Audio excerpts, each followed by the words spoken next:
Takriban miili 33 imefukuliwa kutoka katika kaburi la pamoja huko kaunti ya Kericho nchini Kenya, katika tukio lililogunduliwa tarehe 24 mwezi wa 3 mwaka 2026 na kuibua taharuki kubwa miongoni mwa wananchi.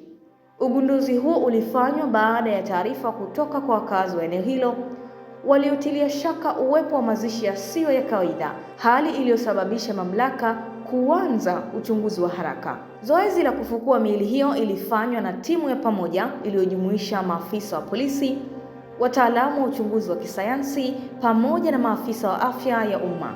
Miili hiyo ilikutwa ikiwa imezikwa kwa pamoja katika mazingira yasiyo ya kawaida, jambo lililozua maswali kuhusu chanzo cha vifo hivyo na utaratibu uliotumika kufanya mazishi hayo. Mamlaka zimeeleza kuwa uchunguzi wa kina unaendelea ili kubaini utambulisho wa marehemu pamoja na sababu za vifo vyao. Vipimo vya kisayansi ikiwemo uchunguzi wa DNA kufanyika ili kusaidia kutambua miili na hivyo kutoa taarifa kwa ndugu kuwatambua wapendwa wao. Aidha, polisi wameanzisha msako wa kuwatafuta watu waliohusika na tukio hilo. Wakazi wa Kericho na maeneo ya jirani wameeleza hofu na wasiwasi wao kufuatia tukio hilo, huku baadhi wakihusisha tukio hilo na uwezekano wa shughuli za siri au makundi yasiyo rasmi.